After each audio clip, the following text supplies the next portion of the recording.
My self Abhishek MBBS second year student children से भागलपुर बिहार। और इस वीडियो में हम बात करने वाले हैं कि निगेटिव कंट्रोल कैसे करेंगे। बहुत सारे बच्चे हैं जिसका मार्क्स 350, 400, 450, 500 इससे अबव जा ही नहीं पा रहा है। वह बहुत ज़्यादा मेहनत कर रहे हैं, प्रॉपर स्टडी भी कर रहे हैं, प्रॉपर प्लानिंग भी है, उसके पास सिलेबस भी कंप्लीट है, परंतु जब टेस्ट दे रहे होंगे तभी उस टाइम में उसका मार्क्स जो है इंप्रूव भी नहीं हो पा रहा है। इस वीडियो में हम बात करने वाले हैं कि कैसे आप निगेटिव को कंट्रोल कर सकते हो, जिसका भी 350, 400 मार्क्स आ रहा है, 450 मार्क्स आएगा।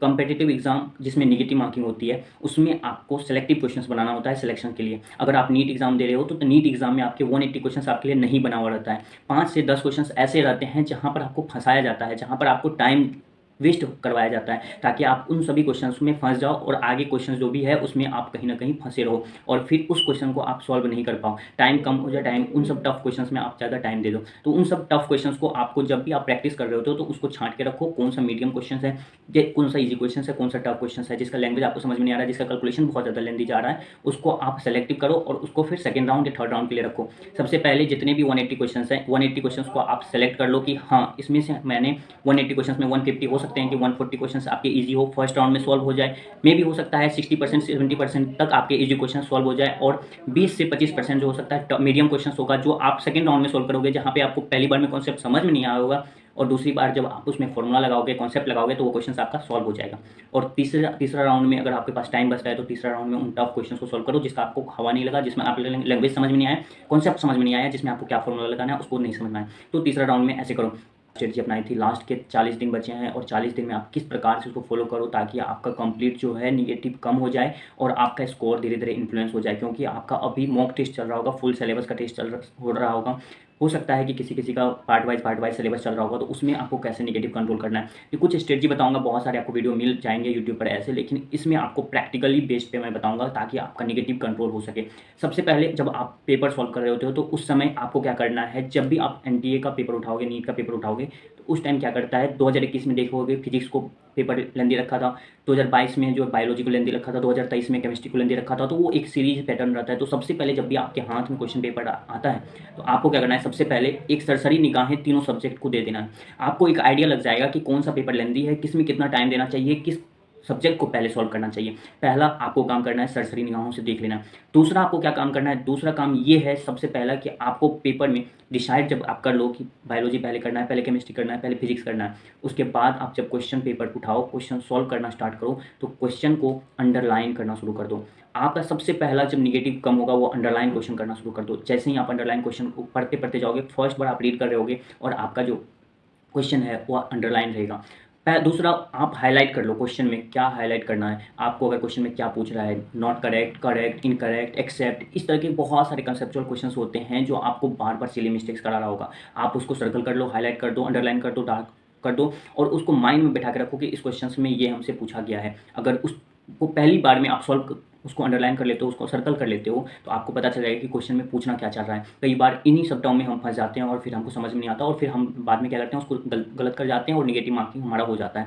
दूसरा कुछ आपको क्या करना है, जब आप प्रैक्टिस कर रहे होते हो, तो देखो कोई भी कॉम्पिटिटिव एग्जाम होता है, चाहे नीट हो, जेई हो, UPSC हो, कोई भी कॉम्पिटिटिव जहाँ पे निगेटिव मार्किंग क्वेश्चन है, वहाँ पे 3 तरह के क्वेश्चन होते हैं। पहला होता है टफ क्वेश्चन, जिसमें आपको हवा नहीं लगता, लैंग्वेज समझ में नहीं आता और उसमें आपको क्या लगाना है, क्या करना है वो नहीं समझ में आता, तो ये टफ क्वेश्चन होते हैं। दूसरा होता है कंफ्यूज क्वेश्चन में आपको लैंग्वेज समझ में आ गया लेकिन आपको ऑप्शन में कंफ्यूजिंग हो रहा है। 2 ऑप्शन है, एक में क्वेश्चन आपको लग रहा है कि ये आंसर सही है, दूसरी बार जब पढ़ रहे हो तो दूसरी बार लग रहा है कि ये ऑप्शन सही है, तो उसमें क्या लगेगा आपको, 2 ऑप्शन में आप कंफ्यूज हो गए और फंस गए। तो ऐसे क्वेश्चंस में क्या करना है, हमेशा ऑप्शन को छांटने का कोशिश करना है। जैसे ही 2 ऑप्शन में कंफ्यूज हो, 2 ऑप्शन तो ऑलरेडी छंट चुका है, 2 ऑप्शन में आपको क्या करना है, जहां पर आपको लग रहा है कि 60 to 65% ये पहला ऑप्शन सही लग रहा है तो आप पहला ऑप्शन को मार के जाओगे। लेकिन जैसे ही लग रहा है कि 50-50 आपको कंफ्यूज हो रहा है, पूरा कंफ्यूज हो, तो वो 2 ऑप्शन हमेशा हो सकता है कि आप सही नहीं हो, कभी कभी सही हो जाएगा, लेकिन 2 ऑप्शन में आप कभी कभी गलत हो जाओगे। तो जब तक 60-65% चांसेस नहीं लगे कि ये सही हो सकता है तब तक आप उसको OMR में फील नहीं करोगे। तीसरा क्वेश्चन होता है जो आपका इजी क्वेश्चन होते हैं, जिसके लैंग्वेज इजी होते हैं, जो कॉन्सेप्ट बेस्ड होता है, फॉर्मूला बेस्ड होता है, वो सब इजी क्वेश्चन होता है। इसलिए पेपर को जब भी स्टार्ट करो राउंड वाइज सॉल्व करो। राउंड वाइज जैसे ही सॉल्व करोगे पेपर में आपका क्या होगा, इजी वाला क्वेश्चन को सेलेक्ट करना पड़ेगा। फिर होता है कि कैलकुलेशन होने पर आप जब भी क्वेश्चंस को सॉल्व कर रहे होते हो, जब भी फिजिक्स का क्वेश्चन सॉल्व कर रहे होते हो, जब भी केमिस्ट्री का क्वेश्चन सॉल्व कर रहे होते हो, तो उन सभी क्वेश्चंस में से अंडरलाइन करके डाटा को बाहर निकालो। डाटा को बाहर निकाल के जहाँ पर भी आप सॉल्व कर रहे होते हो, तो क्वेश्चंस के बगल में अगर सॉल्व कर रहे होते हो, तो क्वेश्चन के बगल में आप उस डाटा को लिख लो कि क्वेश्चन में क्या दिया हुआ है, उसको यूनिट के साथ लिखो। जैसे ही डाटा बाहर निकालोगे, आपका आधा क्वेश्चन वहीं सॉल्व हो चुका होगा और आधा क्वेश्चन में आपको कैलकुलेशन करना होगा। डाटा कई बार नहीं निकालने से क्या होता है कि हम डायरेक्ट सॉल्व करने लगते हैं और उसमें कहीं ना कहीं यूनिट में दिक्कत होती है, कहीं ना कहीं फॉर्मूला मिस्टेक होता है। सबसे पहले क्वेश्चन से डाटा बाहर निकालो, उसका फॉर्मूला लिखो कि क्या लगाना है, कॉन्सेप्ट लगाओ। अगर मिक्सचर्स ऑफ फॉर्मूला लग रहा है तो फॉर्मूला को लिख लो ताकि आप बाद में मिस्टेक नहीं करो। थर्ड, उसमें क्या करना है आपको, ऑप्शंस में यूनिट को देखना है। यूनिट भी कई बार मिस्टेक होता है, तो इस वजह से आपका नेगेटिव मार्किंग होता है। तो आप एक बार ऑप्शंस के नेगेटिव मार्किंग को भी चेक करो कि क्या है इसमें नेगेटिव मार्क, क्या इसमें यूनिट सेम है या चेंज किया हुआ यूनिट है, तो फिर आप उसको चेंज करके यूनिट लिखोगे। दूसरा, आपको जब भी प्रैक्टिस कर रहे होते हो तो उस टाइम लगता है कि आपको टाइमर लगा के कैलकुलेशन करना चाहिए या टाइमर लगा के क्वेश्चन सॉल्व करना चाहिए।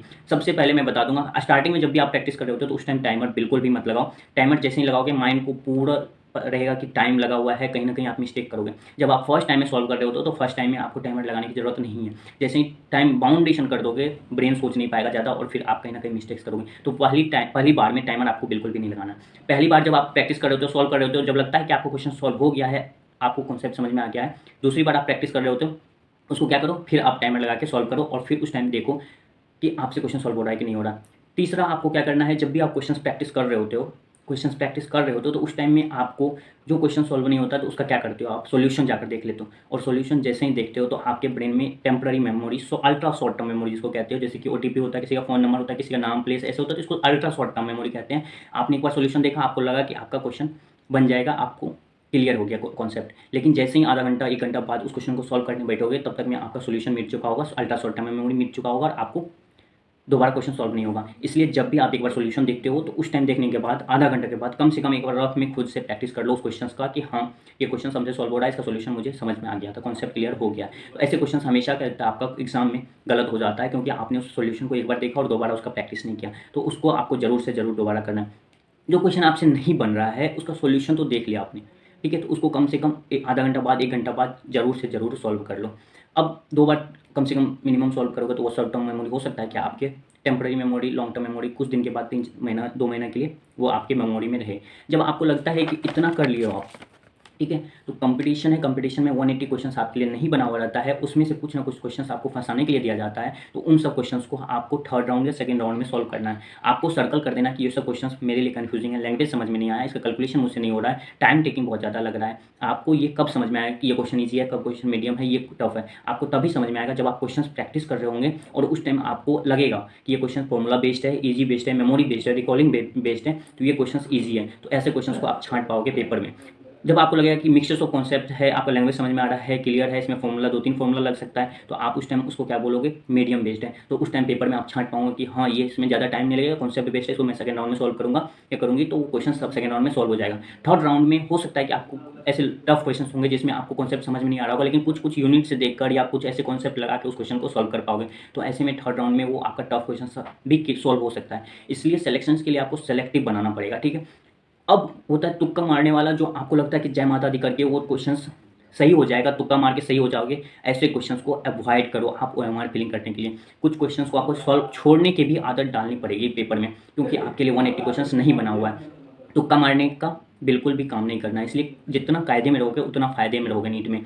और जब आपको लगता है कि ब्रेन में किस ऑप्शंस है जिसमें आपको 60-65% ऑप्शंस कंफ्यूज हो रहे हैं कि ये ए ऑप्शन जो है 60-65% आपका क्लियर है, इसमें 60% लग रहा है चांसेस कि ये वो फर्स्ट ऑप्शन हो सकता है, तो फर्स्ट ऑप्शन को आप सही कर लो। आपको बी ऑप्शन लग रहा है कि 40%, 50%, 50-50% है, तो उस क्वेश्चन को आपको कहीं ना कहीं डाउट में रखना है। और अगर आपको लगता है कि कभी एग्जाम के बीच में कभी क्लिक कर गया कि उसका फर्स्ट ऑप्शन ही सही है, तो फर्स्ट ऑप्शन को आप ओएमआर फिल करके आओगे, ज़्यादा चांस रहता है कि सही हो जाए। लेकिन जब 50-50 आए तो उस क्वेश्चन को आपको फिल नहीं करना है, आपको घर पे आके टेस्ट पेपर में देखना है कि क्या आप मिस्टेक्स कर रहे हो, ठीक है। और इस तरीके से आपको पूरा पेपर को सॉल्व करना है। फर्स्ट राउंड में इजी क्वेश्चन सॉल्व कर लिया, सेकंड राउंड में मीडियम क्वेश्चन सॉल्व कर लिया और थर्ड राउंड में टफ क्वेश्चन सॉल्व कर लिया। इस तरीके से आपका पेपर सॉल्व हो जाएगा, जितना ज़्यादा हो सके। अभी पहले आपको क्वालिटी पर काम करना है। क्वालिटी पर क्या, आपको सिली मिस्टेक्स को कम करना है, नेगेटिव को कम करना है, मार्क्स अपने आप इम्प्रूव होने लगेगा। और जब आप क्वालिटी पर काम कर लोगे तो क्वांटिटी अपने आप बढ़ने लगेगा और फिर मार्क्स आपका धीरे धीरे इंप्रूव होगा। इन सभी पॉइंट पर आपको काम करने की ज़रूरत है, तभी आपका मार्क्स इंप्रूव हो पाएगा। नेक्स्ट वीडियो नीट से रिगार्डिंग अभी 30 दिन 40 दिन बहुत ज़्यादा ज़रूरत वाली वीडियोज़ मैं अपलोड करता रहूँगा। चैनल को जरूर सब्सक्राइब कर लेना।